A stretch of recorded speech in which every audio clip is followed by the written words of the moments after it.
Halo YouTube, selamat datang di channel Mas Edis. Masih bersama Om Rinal yang kemarin di episode sebelumnya sudah bercerita tentang near death experience-nya, yaitu tersambar petir di Gunung Arjuno.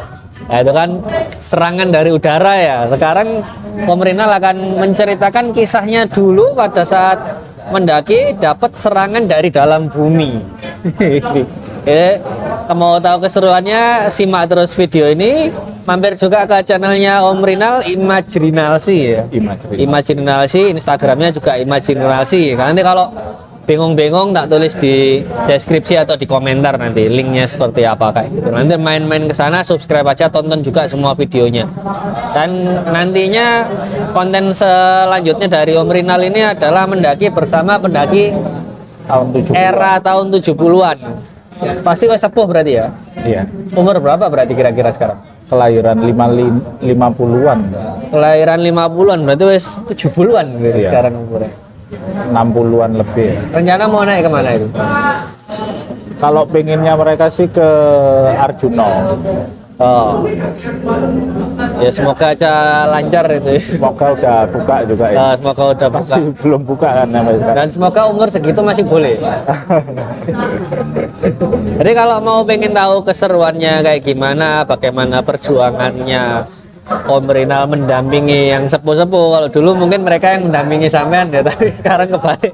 Kita harus saling menjaga karena di gunung nggak ada senior, nggak ada junior ya. Semua satu tim ya udah sepenanggungan.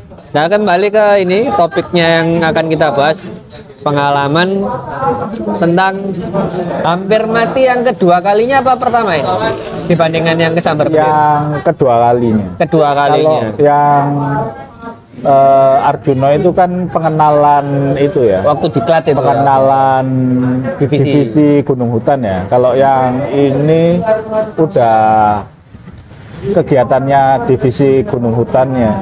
Oh, berarti udah prokernya ya. Untuk itu apa? Untuk angkatan yang sama kalau nggak salah, tapi yang ikut berbeda orang. Ada Kalau apa yang dengan angkatan ini? Oh iya ya. Harus diruat kayaknya. Udah lulus semua tapi ya. Kalau yang sebelumnya kan kebanyakan yang ikut cewek-cewek. Kalau yang ini yang divisi Gunung Hutannya udah kebagi, mereka udah memilih kan. Yang memilih divisi Gunung Hutan itu kebanyakan yang cowok-cowok, ceweknya cuma satu kalau nggak salah. Nah, yang ikut ini cowok-cowok ke Semeru tahunnya ya dekat-dekat itu berarti ya 2006 2007 ya. Sebelum 5 cm itu ya berarti. Sebelumnya 5 cm. 2007 ya. Waktu itu belum ada booking online juga ya. Tapi tetap lewat Ranupani ya? Ya, lewatnya lewat jalur biasa, lewat Ranupani. Terus statusnya Semeru itu apa ya, waspada mungkin. Waspada tapi kita masih dibolehkan buat masuk ke Taman Nasionalnya, masih dibolehkan buat naik gunung, naik ke puncaknya juga. Kalau perjalanannya sih langsung fast forward aja ya.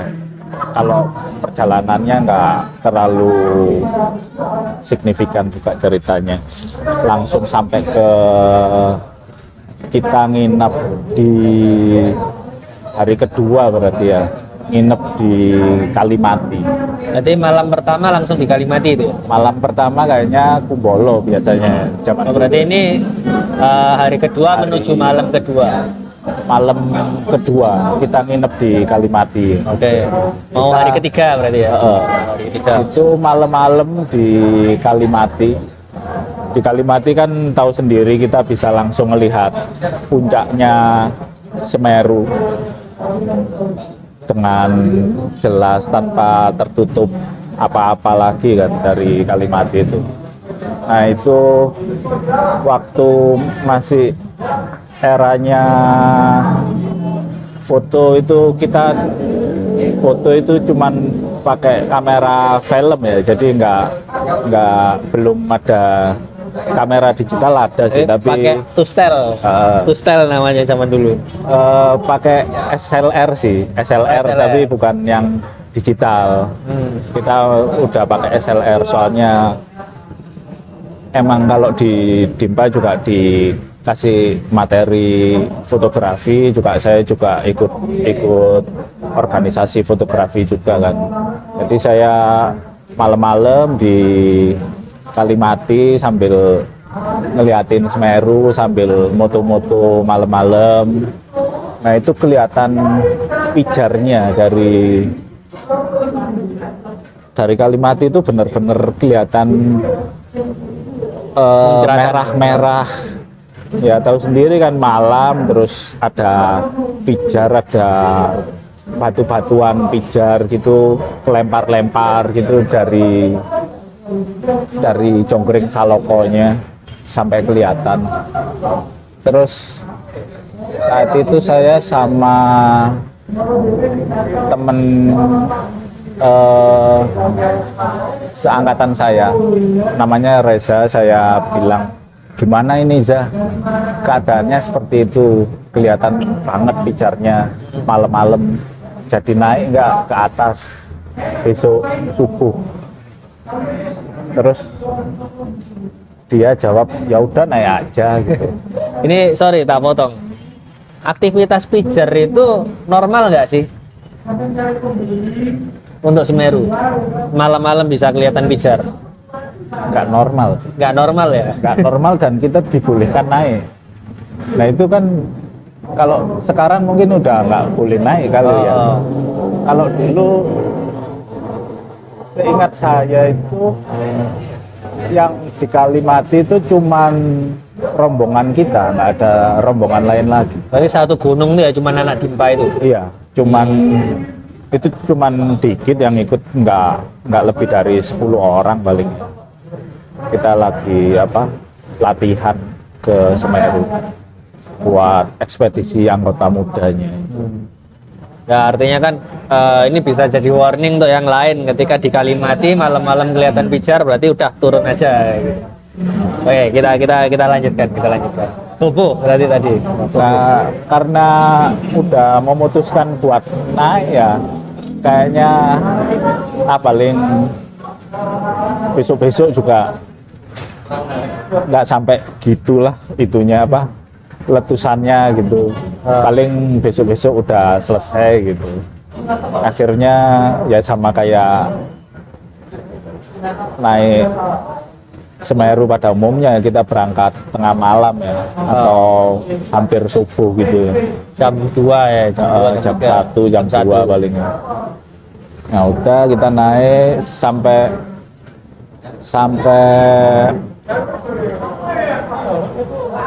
batas vegetasi, nggak ada apa-apa. Sampai di puncak itu baru yang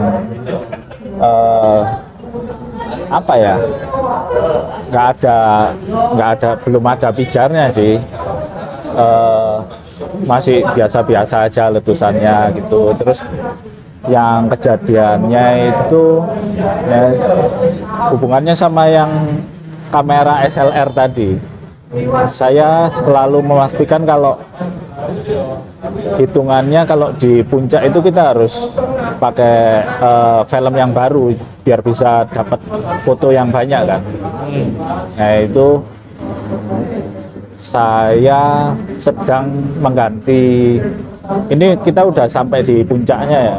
Kita sampai puncak, terus saya duduk, buka kamera, ganti film. Ganti film kan cukup lama ya, makan waktu 3 menit paling, 5 menit gitu. Jadi cukup lama buat gantinya. Lagi duduk, bener-bener duduk gini, fokus ganti film, tiba-tiba ada ledakan kenceng banget, tar gitu. Nah itu karena saya sedang duduk dan mengganti film, teman-teman yang lain itu udah lari semua. Teman-teman yang lain lari menjauh dari kawah, sedangkan saya cuman bisa duduk sendirian. Langsung tiba-tiba batu-batuan itu, kerikil-kerikil itu berjatuhan. Berarti dekat sama kawah duduknya? Ya di puncaknya Semeru itu kan ya lumayan jauh sih jaraknya kan ya dari kawah itu. Tapi masih kena kerikilnya ya? Kerikilnya masih kena ke situ. Kayak serangan burung ababil gitu. Untungnya itu apa ya? Ya orang Jawa selalu bilang untung. Pokoknya untung lah ya. Untungnya itu jaket saya itu nggak ada yang terbakar sama sekali, walaupun ya saya nggak tahu ya yang kena saya batu-batuan yang berpijar atau yang udah mati itunya, apinya. Jadi kena gitu ke badan-badan, tapi nggak sampai jaket-jaket nggak ada yang kebakar, nggak ada yang kosong gimana, enggak. Kena muka enggak? Nah, muka enggak, soalnya lagi posisi ya, gini. Pakai hoodie kan mesti.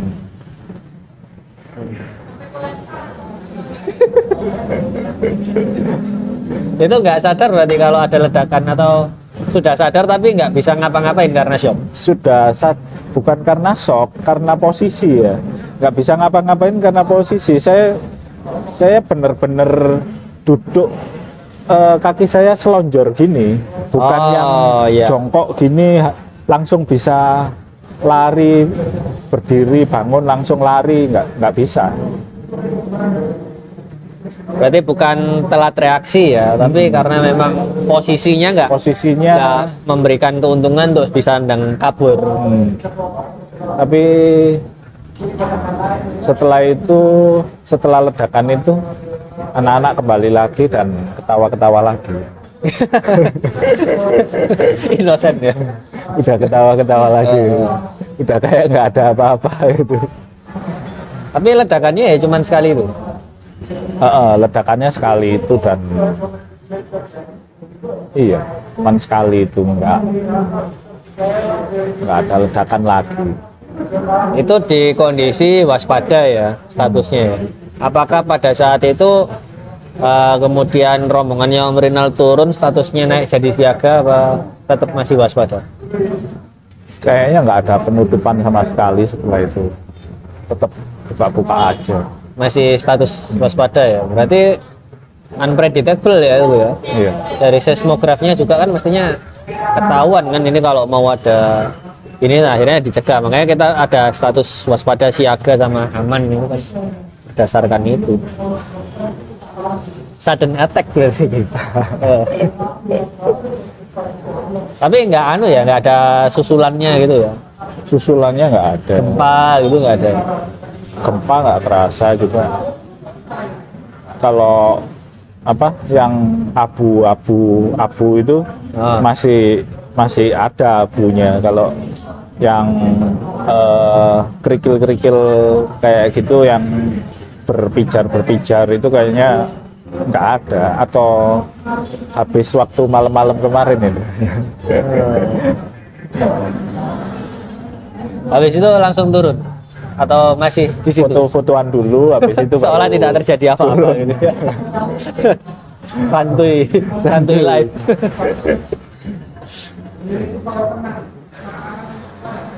Terus selanjutnya turun kan pasti kan, turun nginep lagi di situ apa langsung balik ke base camp? Langsung ke itu ya kayak perjalanan Semeru biasanya, dari Kalimati pasti ke Ranukumbolo dulu. Ya kayak berbeda banget sama yang kejadian di Arjuno, kita langsung pengen turun ya. Kalau yang di Semeru itu kayak nggak kerasa apa-apa gitu, kita masih santai-santai aja di Ranukumbolo. Aktivitas dari Ranu Kumbolo nggak kelihatan ya tentang puncak itu ya selanjutnya itu. Kalau dari Kumbolo kan emang nggak kelihatan sama sekali. Walaupun naik ke tanjakan Cinta juga nggak bakal kelihatan kayaknya.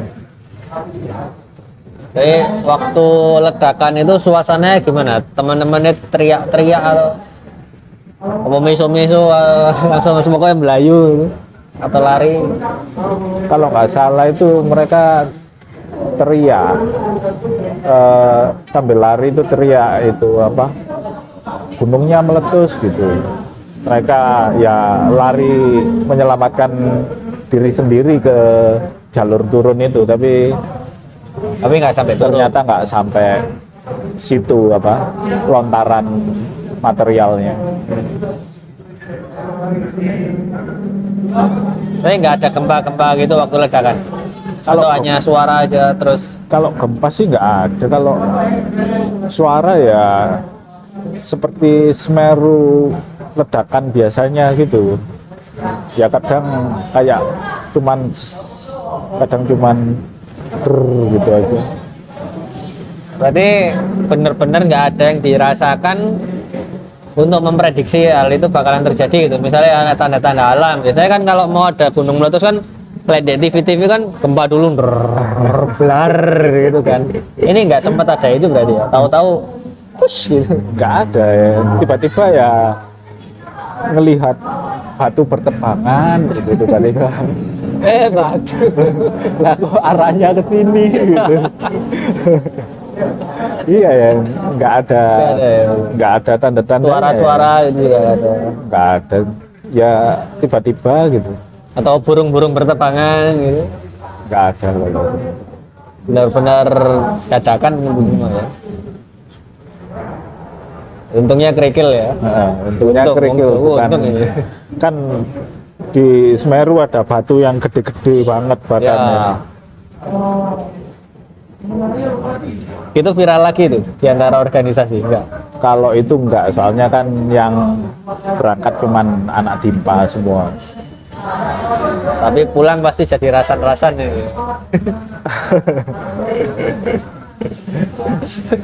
Bahkan mungkin Basecamp nggak tahu itu ya. Basecamp nggak tahu, kita juga nggak cerita. Mungkin ya dianggap aktivitas Semeru biasanya pada saat itu kali ya. Soalnya kita juga dikasih lampu hijau buat naik kan. Disanggapnya aman-aman aja itu ya, percaya aja sama. Atau mungkin tingkat keamanan zaman dulu lebih Bisa jadi. Jadi kita tetap dibiarkan naik. Soalnya patokannya, wah ini anak-anak organisasi Mapala pasti punya pengalaman lah. Kalau sekarang kan lebih ke wisata kan Semeru. Keren. 2 kali loh hampir mati.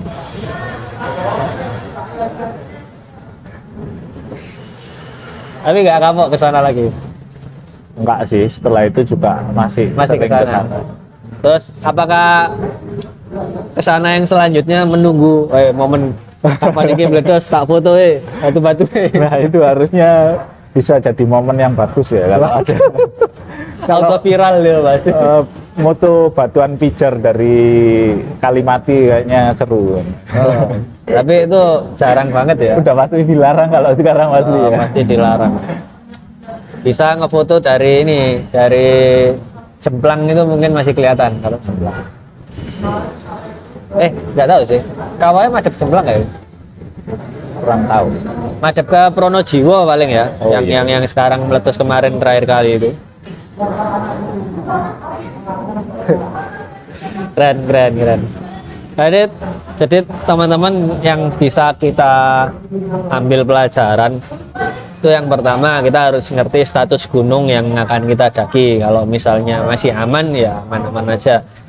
Karena kadang-kadang ini nggak nyalain Basecamp pada saat itu ya, mungkin karena memang keterbatasan pengalaman sama keterbatasan teknologi pada saat itu, dan memang nggak terjadi apa-apa sebelumnya karena nggak seramai sekarang. Karena gunung makin ramai itu tingkat kecelakaan juga makin tinggi kan biasanya gitu, karena rasio pengunjung dengan kecelakaan tuh persenannya kecil, tapi kalau dikalikan sama jumlah manusia yang banyak ya tetap aja probabilitasnya ketemunya gede. Nah, jadi yang pertama kita harus tahu mungkin status gunungnya, dia berapi apa enggak. Kalau berapi dia lagi apa, statusnya aman, siaga, atau waspada. Kalau kemarin kayak kita waktu ke Jambewangi itu turun dari waspada ke aman, jadi makanya kita langsung gas seminggu setelah status itu turun nggak masalah, walaupun belum diresmikan jalurnya pada saat itu. Tapi seenggaknya waktu saya, Om Rinal dan teman-teman yang lain itu status gunungnya sudah turun jadi aman. Karena kalau waspada mungkin untuk sekarang SOP pendakian tutup mungkin ya, kayak Gunung Merapi aja tutup sampai sekarang kan masih.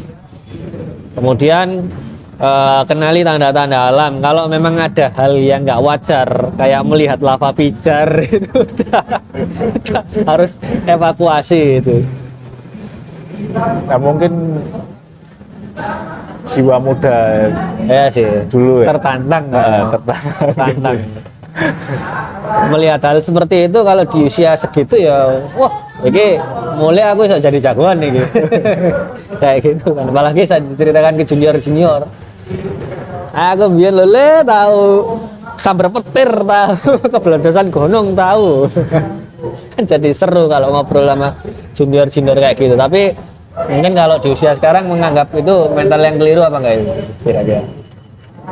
Keputusan yang salah sih. Asesmen ke teman-temannya itu masih salah itu. Temennya ditanyain jadi berangkat nggak, berangkat aja. Itu.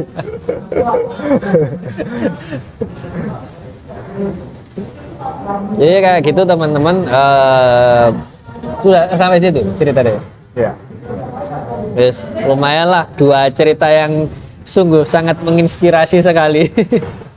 Tapi semoga ini bukan menambah trauma atau menambah apa ya, insekuritas teman-teman yang nonton untuk naik gunung, tapi ini menambah ilmu, pengetahuan dan tanda-tanda alam bahwa naik gunung itu aman selama kita paham ilmunya dan kita nurut sama ilmunya. Ini Mas Rinal dan teman-teman ini sudah tahu ilmunya tapi nggak nurut, akhirnya 2 kali apes itu tadi.